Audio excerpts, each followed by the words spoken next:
سلام سلام البنات، ان شاء الله كلكم تكونوا ملاح. بعد الصلاة والسلام على رسول الله. وصفتنا اليوم وصفة الكويس كريسبي، يجيو روعة يا البنات. يهبلوا خفاف، سهلين ويجيو بقرمشة رهيبة. نبدأ بالمقادير وطريقة التحضير. عندنا الحاجة الأولى اللي رايحين نديروها هي تتبيلة الدجاج، اللي رايحين نحتاجو فيها مغرفة صغيرة تاع فلفل أحمر حلو، مغرفة صغيرة نصف مغرفة صغيرة تاع فلفل أحمر حار، كزبر، فلفل أسود، شوي زنجبيل، شوي كركم، ثوم بودرة، ملح، والبصلة تكون مرابية ومحصورة وثوم يكون مرابي. عندنا لهنا شوي كاتشاب وطماطم مصبرة. دوك نتوما وحساب لي كويس اللي رايحين ديروهم البنات. درت هذا من المقادير كامل. رايحه نزيد لهم عصرة تاع قارص، نعصروها مليح، نديرو هكذا كميه من القارص. نتوما دوك قلت لكم حسب المقادير تاعكم ديروا الحوايج. لهنا درت ثاني مغرفه صغيره تاع صوص صويا، اللي كانت متوفره ديرها، اللي ما كانش متوفره عادي تقدروا ما ديروهاش، وزوج معارف كبار تاع زيت. نخلطوا هذه التتبيله البنات. هذه التتبيله ننصحكم ما تستغنيوش عليها، تجي بنينه بنينه بنينه، تهبل. تخلي الدجاج تاعكم اطري.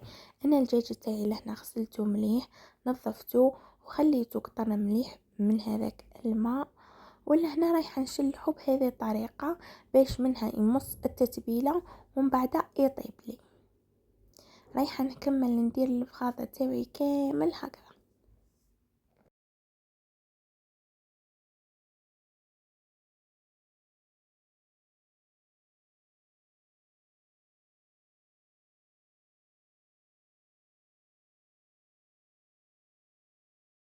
لهنا البنات انا حبيت ندير شويه فلفل حار مقطع هكذا باش يزيد عفوا هذيك الحرار.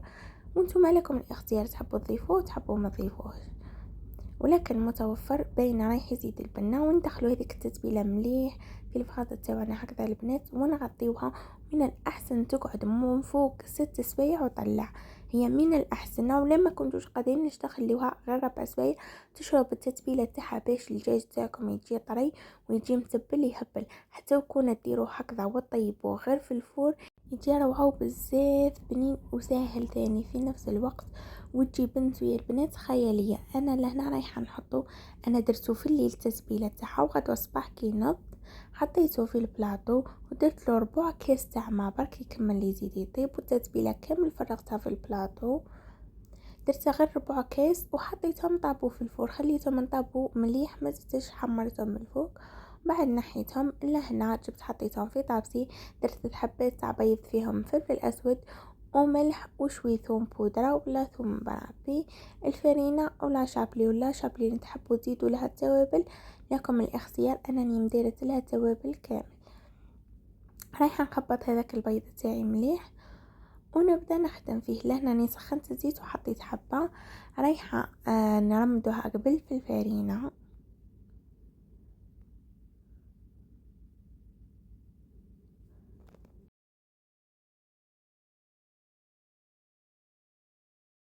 بعد ما رمدتها في الفرينه رايحه نزيد نرمدها في البيض كيما راكم تشوفوا البنات.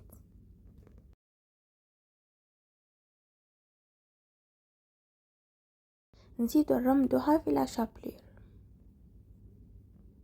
نحطهم يتقليو على زيت هادية حتى يتحمرونا ونحيوهم. ولا هنا صحن التقديم يجيو روعة يا البنات، ما تندموش عليهم.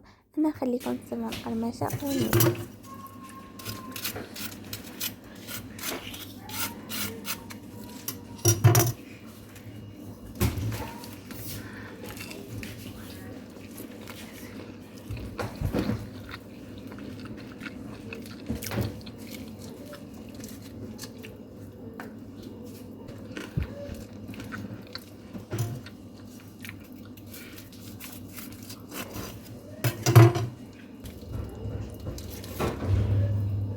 وهذه هي وصفتنا لليوم، حاجة خفيفة ظريفة وبزاف بنينة.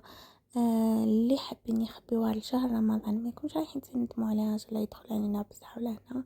هذه هي وصفتنا البنات، ما تنسوناش بجام اشتراك في القناة. وما بقى لي غير نقول لكم بسلامة في الفيديو الجاي ان شاء الله.